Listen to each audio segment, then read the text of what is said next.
নমস্কার বন্ধুরা, ঘূর্ণিঝড় মেঘ যেমনের প্রভাবে যে সকল চাষিদের ফসলের ক্ষতিগ্রস্ত হয়েছে, অর্থাৎ ধানের ক্ষতি হয়েছে, আলুর ক্ষতি হয়েছে ইত্যাদি সবজির ক্ষতিগ্রস্ত হয়েছে, তো সেই সকল চাষিদের ফসলের ক্ষতিপূরণ দেবে বলে অনেক দিন আগে কিন্তু মুখ্যমন্ত্রী মমতা বন্দ্যোপাধ্যায় ঘোষণা করে জানিয়েছেন এবং এরই সাথে কৃষিমন্ত্রীও জানিয়েছেন যে যে সকল চাষিদের ফসল ক্ষতিগ্রস্ত হয়েছে তারা সকলেই টাকা পাবে। তো অবশেষে বিভিন্ন জেলা থেকে নবান্নে রিপোর্ট পাঠানো হয়েছে যে কোন জেলা কতটা ক্ষতিগ্রস্ত হয়েছে এবং কোন মৌজায় কতটা ক্ষতিগ্রস্ত হয়েছে এবং এছাড়াও কত টাকা এবারে দেয়া হবে এবং কোন কোন জেলার কৃষকরা এই ক্ষতিপূরণের টাকা পাবে, সমস্ত কিছু কিন্তু রিপোর্টে জানানো হয়েছে।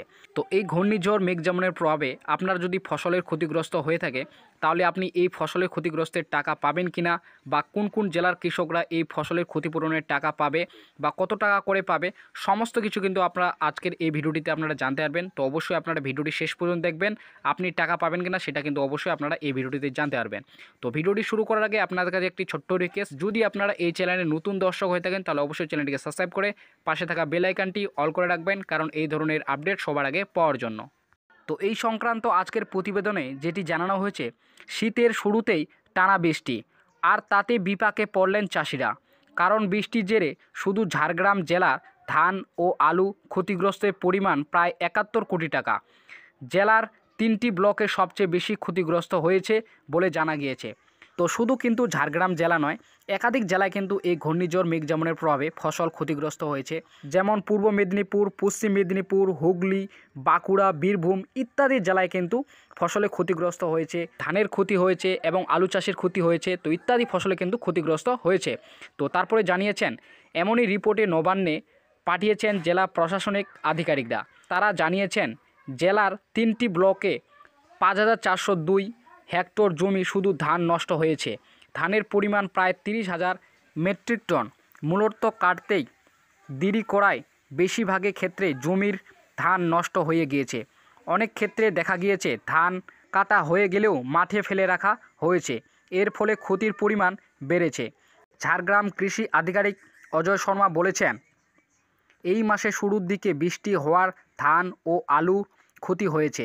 3টি ব্লকে চাষি সবচেয়ে বেশি ক্ষতিগ্রস্ত হয়েছেন, তাদের ক্ষতিপূরণ দেওয়ার চেষ্টা চলছে। ইতিমধ্যে রিপোর্টে পাঠিয়ে দেওয়া হয়েছে, চাষিদের সব রকম সহযোগিতা করা হবে। প্রসঙ্গিত, লাল মাটির দেশেও চাষিদের অগ্রগতি হয়েছে।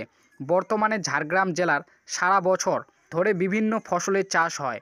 এছাড়াও বর্তমানে প্রান্তিক এলাকার চাষিরাও কৃষক বন্ধু, ফসল বীমা সহ বিভিন্ন সরকারি প্রকল্পের সুবিধা পাচ্ছেন। তবে বহু এলাকার জল স্তরে নিচে থাকায় চাষির জন্য পর্যাপ্ত জলের সমস্যা রয়েছে। অক্টোবর মাসে প্রথম সপ্তাহে বৃষ্টি হওয়ায় খারিফ মৌসুমে জলের ঘাটতিটি মিটে যায়, হাসি ফুটে চাষিদের মুখে। কিন্তু ধান কাটার সময় বৃষ্টি হওয়ায় এক ধাক্কায় হাসি উবড়ে গিয়েছে চাষিদের। প্রশাসনিক সূত্রে জানা গিয়েছে, এই মাসে 6 ডিসেম্বর থেকে টানা বৃষ্টির জেরে ঝাড়গ্রাম জেলার চাষিদের মাথায় হাত পড়ে, কারণ সেই সময় জেলা জুড়ে প্রায় 35,000 হেক্টর জমি ধান কাটা বাকি ছিল। এছাড়াও বৃষ্টির জেরে শীতকালে বিভিন্ন ফসলের ক্ষতি হওয়ার সম্ভাবনা তৈরি হয়। কৃষি দপ্তরের আধিকারিকরা জানিয়েছেন, জেলায় মোট 1,28,000 হেক্টর জমি ধান চাষ হয়েছে। তবে ঝাড়গ্রাম, বিনপুর এক বেলপাহাড়ি ব্লকের 1,556টি মৌজায় ধান ক্ষতি হয়েছে। প্রায় 5,402 হেক্টর জমি ধান নষ্ট হয়ে গেছে। 30,000 মেট্রিক টন ধান নষ্ট হওয়ায় ক্ষতির পরিমাণ 59,43,00,000 টাকা। 3টি ব্লক মিলিয়ে 225 মৌজা 1,848 হেক্টর জমি আলু নষ্ট হয়েছে। এর ফলে 56,562 মেট্রিক টন আলু প্রোডাকশন মার খেয়েছে। এতে ক্ষতির পরিমাণ প্রায় 12 কোটি টাকা। ঝাড়গ্রাম ব্লকের মানিকপাড়া এলাকার চাষি সুদেব মণ্ডল বলেন, ধান কাটা হয়ে গেলেও মাঠে মধ্যে ফেলে রেখেছিলাম, সেই ভুলে ধান নষ্ট হয়ে গেছে। কিছু ধান বেঁচে গেলেও ভালো দাম পাওয়া যাচ্ছে না, অনেক ক্ষতি হয়ে গেল। ক্ষতিপূরণের টাকা পাওয়া গেলে সুবিধা হতো। বিনপুর এলাকার চাষি স্বপন মাহাতো বলেন, আলু চাষ শুরুতেই নষ্ট হয়ে গিয়েছে, প্রোডাকশন একেবারে শেষ। আলু চাষ খুবই লাভজনক, তবে অনেক ক্ষতি হয়ে গেল। আশা করছি বিমা থেকে ক্ষতিপূরণের টাকা পেয়ে যাব। তো বন্ধুরা, শুধুমাত্র ঝাড়গ্রাম জেলা নয়, পশ্চিমবঙ্গের একাধিক জেলাগুলিতে এই ঘূর্ণিঝড় মেঘ-জাউনের প্রভাবে বিভিন্ন কিন্তু ফসল ক্ষতিগ্রস্ত হয়েছে। তো যে সমস্ত জেলাগুলিতে ফসল ক্ষতিগ্রস্ত হয়েছে বা যে সমস্ত জেলার ব্লকগুলিতে কিন্তু ফসল ক্ষতিগ্রস্ত হয়েছে, তো সেই সমস্ত জেলার ফসলের ক্ষতিপূরণের টাকা দেবে বলে কিন্তু মমতা বন্দ্যোপাধ্যায় সেটি ঘোষণা করে জানিয়েছেন। সেই সঙ্গে কৃষিমন্ত্রীও কিন্তু ঘোষণা করে জানিয়েছেন যে যে সমস্ত চাষিদের ফসল ক্ষতিগ্রস্ত হয়েছে তারা কিন্তু সকলেই টাকা পাবে। তো আপনাদেরকে জানিয়ে রাখি, যে সমস্ত চাষিরা বাংলায় শস্য বীমা প্রকল্পে আবেদন করেছেন তারা কিন্তু সকলেই টাকা পাবেন। তো আপনি যদি এখনও পর্যন্ত বাংলা শস্য বীমা প্রকল্পে আবেদন না করে থাকেন রবি মৌসুমে, তাহলে আপনারা কিন্তু অবশ্যই আবেদন করবেন।